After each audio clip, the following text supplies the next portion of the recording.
Hi friends, నేను మీ సుబోజ. నేను కొత్తగా యూట్యూబ్ స్టార్ట్ చేశానండి. మన ఛానల్ వచ్చేసి 1Kకి దగ్గరలో ఉంది. కొంచెం సపోర్ట్ చేయండి ఫ్రెండ్స్.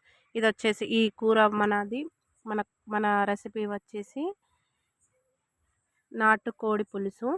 ముందుగా కుక్కర్లో ఆయిల్ వేసుకొని అందులో బిర్యానీ స్పైసెస్ వేసుకోవాలి.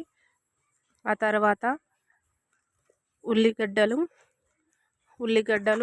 దోరగా వేయించుకోవాలి. దోరగా వేయించుకున్న తర్వాత ఇందులో అల్లం వెల్లుల్లి పేస్ట్,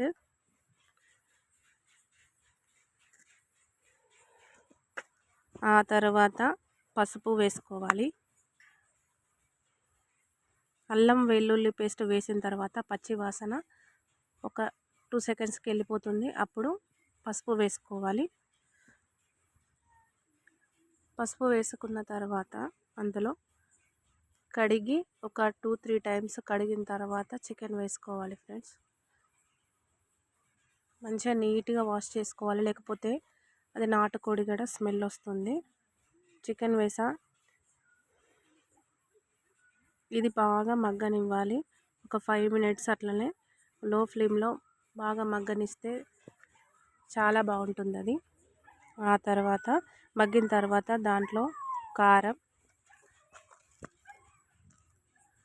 ధనియాల పౌడర్, కొంచెం పెరుగు వేసుకొని కలుపుకొని మంచిగా ఆయిల్ అంతా రిలీజ్ అయ్యేలాగా ఉంచుకోవాలి.